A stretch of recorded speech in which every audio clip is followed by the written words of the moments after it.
Before we can start trying to hack into networks and break into them, there's a few basics that we need to learn before we can do that.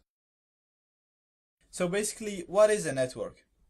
A network is just a number of devices connected together. They are connected together for a reason, so that they can share data. This data can be files, can be resources. It can be, for example, your home network. Usually you use it to just access the internet, which is, you can look at it as a resource or as a source of data. So all networks, Wi-Fi or wired, achieve this sharing of data using the same principle. And that principle is, you need a device that acts as a server, and then all devices communicate with the server. So the server has access to the resource, and all the other devices on the network that are connected to this server, obviously, they can access the data from the server. So on most Wi-Fi networks, the server is the router, and all devices connect to this router, and they access the internet through the router. So all the devices on the network have no access to the internet, as we can see in this diagram.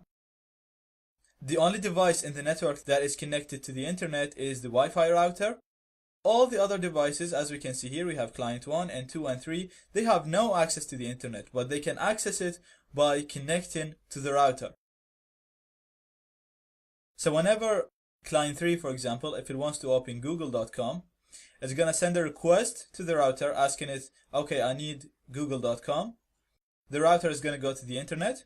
It's going to grab google.com and then forward it back to client number 3.